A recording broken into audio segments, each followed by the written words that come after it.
Olá, bom dia! Dá licença! Veja a partir de agora, nesta edição do Bahia Rural, semiárido com tecnologia. Criadores de um município baiano conseguem bons resultados investindo em caprinos e ovinos.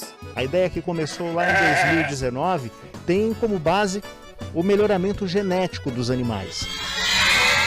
Na dúvida do telespectador, veja como tratar aquela plantinha de erva aromática que está com manchas e pragas. Turismo rural adaptado. Vamos ver duas antigas fazendas de cacau que estão se reinventando nesses tempos de pandemia. Depois de uma trilha que pode chegar até 5 quilômetros, a pessoa pode degustar um cacau, o ouro aqui da região. Tudo isso a partir de agora, aqui no seu Bahia Rural, o programa campeão de audiência nas manhãs de domingo.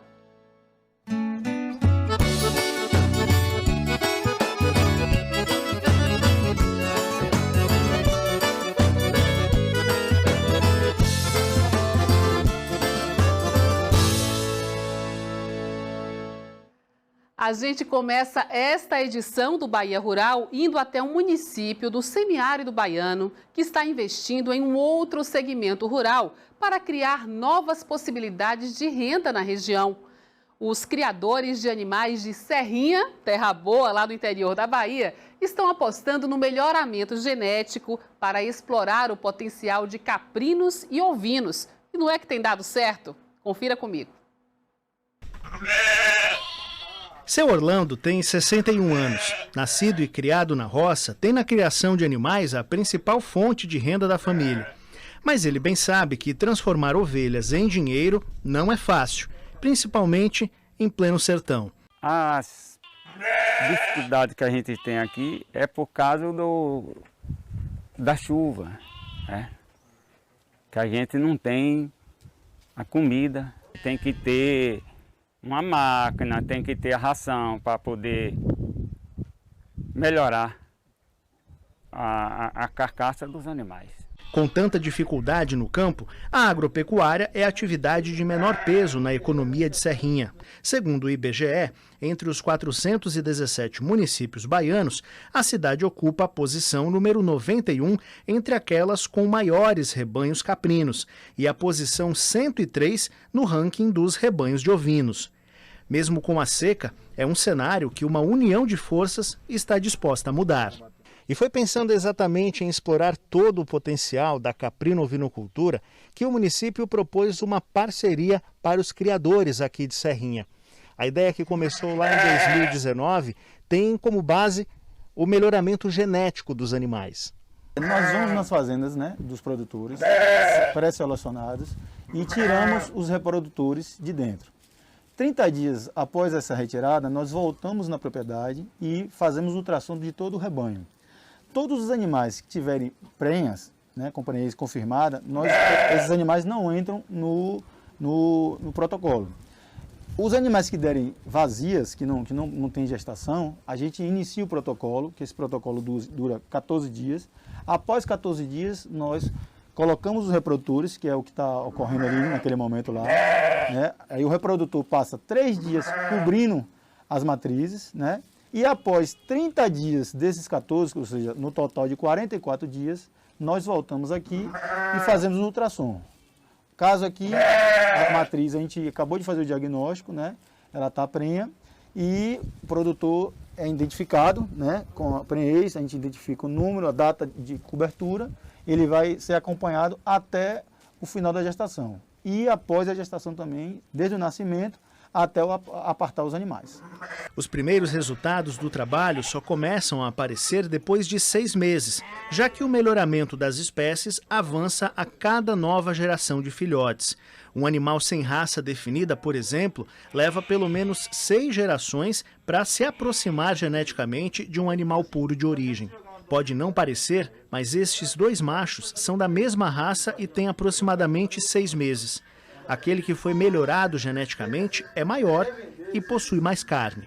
Estão sendo criados a campos com a mesma condição alimentar e você vê que o animal lanzudo consegue ter aí em torno de 30% a 40% mais carcaça, mais carne do que o animal sem lã. E o valor do animal sai de venda a quilo para venda como genética, né? Um animal desse hoje o produtor quiser vender, ele não vai poder pesar e vender como antigamente. Ele vai ter que ter um valor, né, já com o valor genético que a gente conseguiu fazer com esses cruzamentos ou com essas inseminações. Com um rebanho mais selecionado, é possível atender melhor às exigências de mercado. Este frigorífico tem capacidade para abater 200 caprinos e ovinos por dia, mas hoje abate no máximo 30. Toda a diferença poderia se transformar em dinheiro para os criadores, mas faltam animais que se encaixem no padrão exigido pelos consumidores. A gente precisa que melhore a carcaça para poder competir no mercado. Sem isso é impossível você ter uma qualidade de carcaça boa para a mesa do consumidor, que é exigente. Se nós tivermos esse melhoramento, vamos conseguir gerar para o estado todo uma carcaça com qualidade, né, e trabalhar a genética dela, levando, sim, um produto que seja competível no mercado.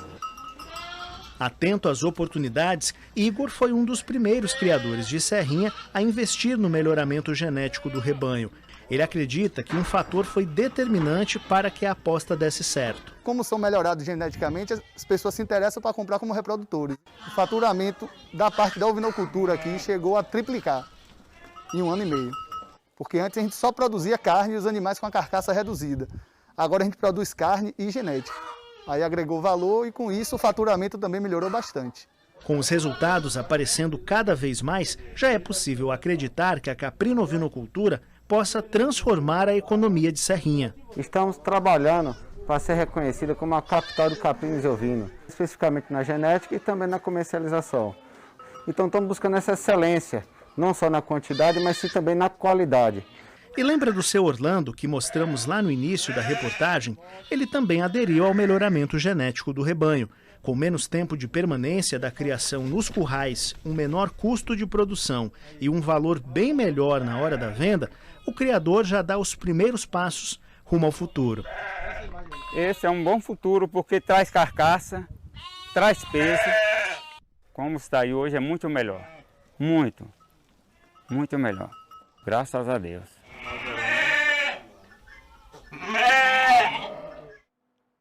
É isso aí, a criação de caprinos e ovinos é sempre muito promissora nas regiões semiáridas, principalmente quando realizada com tecnologia e planejamento.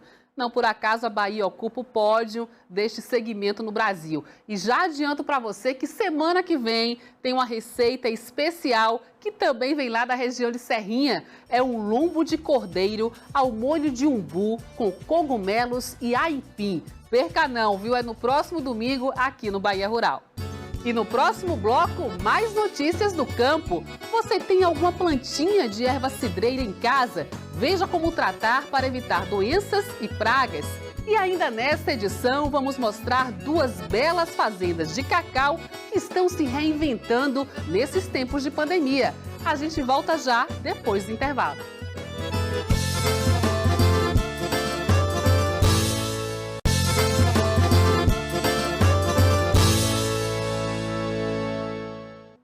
Estamos de volta com o Bahia Rural e com uma boa notícia sobre a agricultura da Bahia. Apesar da seca que atinge algumas regiões do estado, o IBGE revisou para cima a previsão de safra de muitas frutas que estão saindo dos pomares.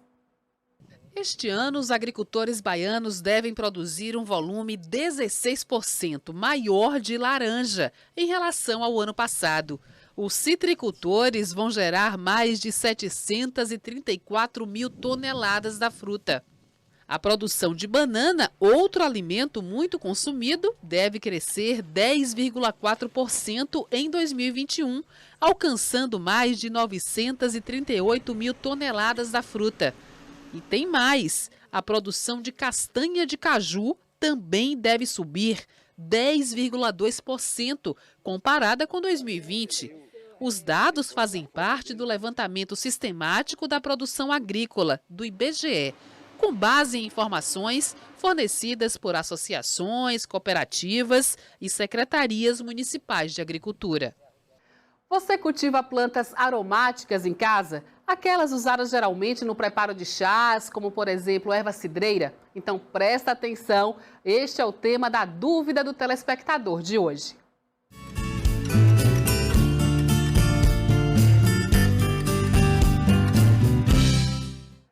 A dúvida de hoje foi enviada por Nanda Klisman, de Itabuna, no sul da Bahia, e ela diz o seguinte: estou em uma casa nova e encontrei uma erva cidreira no canto do quintal, mas a planta tem alguns fungos e um bicho semelhante a uma mosca. As folhas estão tomadas por manchas e por um emaranhado de bolinhas que não sei como tratar. E aí ela pede ajuda para recuperar a planta. A Nanda até enviou fotos para ilustrar a situação. Quem vai responder a pergunta é a bióloga Lenita Raber, pesquisadora da Embrapa Hortaliças, do setor de transferência de tecnologia. Vamos à resposta. Em resposta às dúvidas da senhora Nanda, pelas fotografias enviadas, é difícil identificarmos com exatidão o que está ocorrendo com a planta de erva cidreira. Pelo estado das folhas, pode ser que o problema tenha sido causado por insetos ou por algum tipo de lagarta e até mesmo por ácaros. Porém, com base nos relatos e nas imagens analisadas, foi possível identificarmos que o inseto encontrado é popularmente conhecido por cigarrinha, que além de sugar a seiva da planta, pode se alimentar das folhas.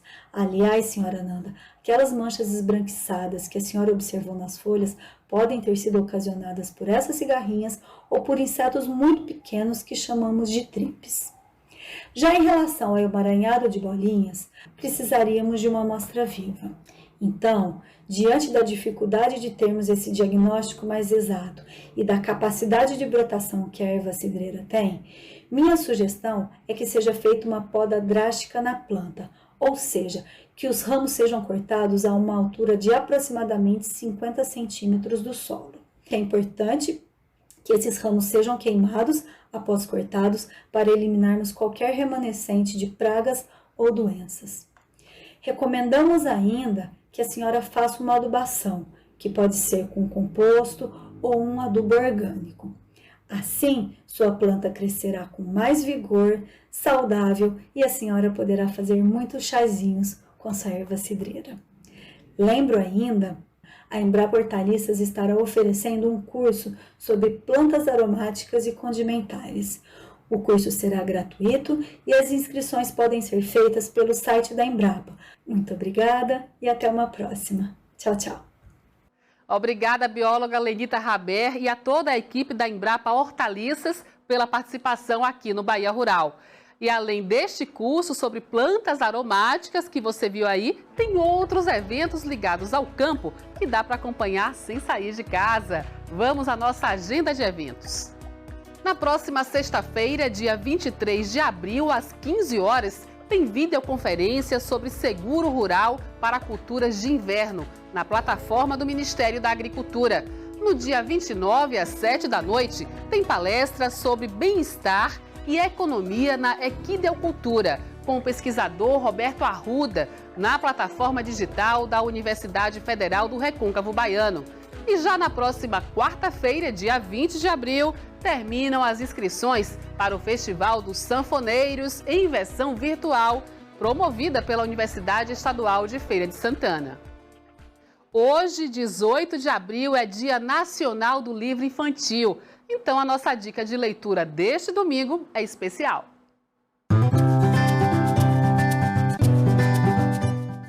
Hoje nós temos duas dicas para você. Essa publicação aqui, Quintal, Saudade ou Utopia, escrito por Nair Spinelli Lauria, a nossa Nairzinha, baiana pesquisadora do folclore infantil brasileiro, que traz nessa obra várias cantigas de roda, histórias de lendas, como a lenda do milho e a lenda do curupira e do caçador, além de brincadeiras cantadas. E a nossa outra dica é esta aqui, uma historinha africana do Alabá e o Senhor Elegibara, de autoria do nosso saudoso mestre Jaime Sodré, que também escrevia para crianças, e nesta obra traz um conto lindo, rural, sobre a verdade que sempre tem dois lados. Ilustrações de João Vitor. Tá aí as nossas dicas de hoje e a nossa homenagem a todos os escritores nesse domingo, Dia Nacional do Livro Infantil. No próximo bloco, vamos visitar duas antigas fazendas de cacau que se adaptaram à pandemia para manter as atividades. E tem um outro convite para você. Fique com a gente que eu conto tudo logo depois de um rápido intervalo.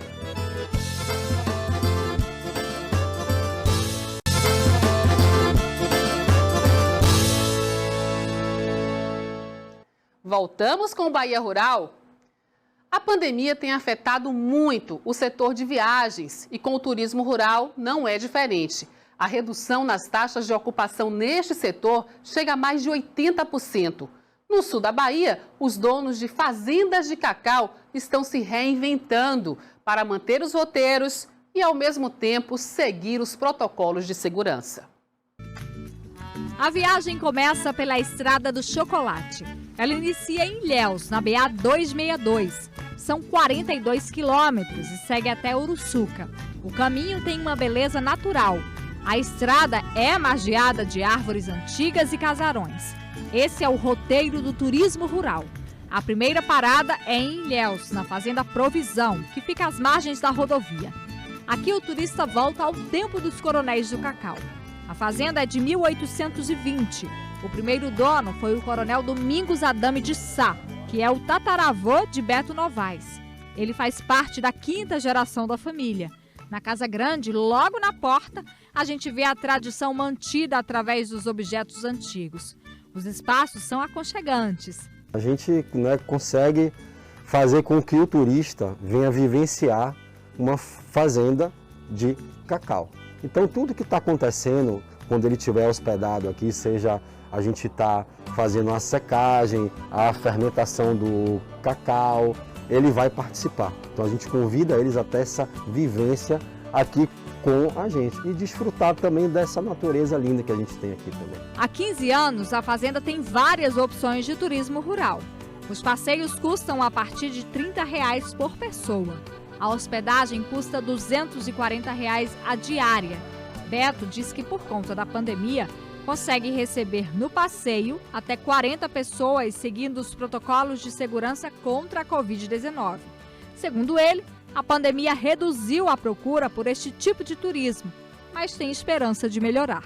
Eu acredito e continuamos trabalhando nesse propósito de aumentar cada dia mais a força do nosso turismo rural. Vamos seguir pela estrada agora em Uruçuca. Outra fazenda que há um ano também oferece o turismo rural é a Independência. Aqui tem disponíveis os passeios pela trilha. Por conta da pandemia, aceitam grupos de até 15 pessoas por passeio. Na Mata Atlântica dá para ver de perto não só as árvores nativas, que são identificadas com essas plaquinhas, mas também conhecer mais o Cabruca, que é o sistema de plantação de cacau feito em consórcio com outras culturas, como a banana e a sombra das árvores da Mata Atlântica.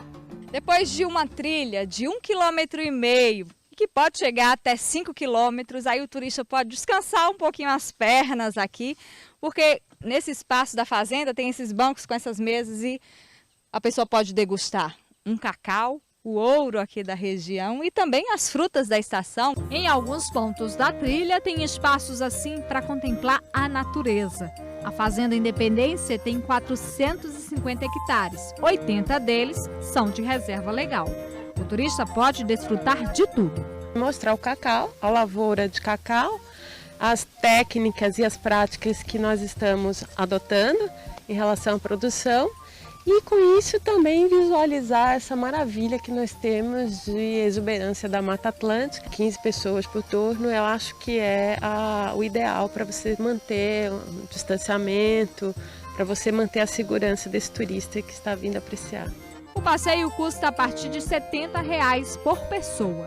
Depois de suar a camisa na trilha, tem uma recompensa. É o lanche matinal, que é servido com direito à mesa posta na Casa Grande e muitas delícias regionais e caseiras, como bolo de milho, quiche de palmito, chimango, que é feito de polvilho, e esse da fazenda parece um pão de queijo. A gente tenta tratar o nosso hóspede com o maior carinho e como se fosse um ente querido. A gente abre a porta da nossa casa, da nossa fazenda Independência, para que eles se sintam como se estivesse na própria casa. Com mínimos detalhes, a gente tenta acolher o nosso hóspede.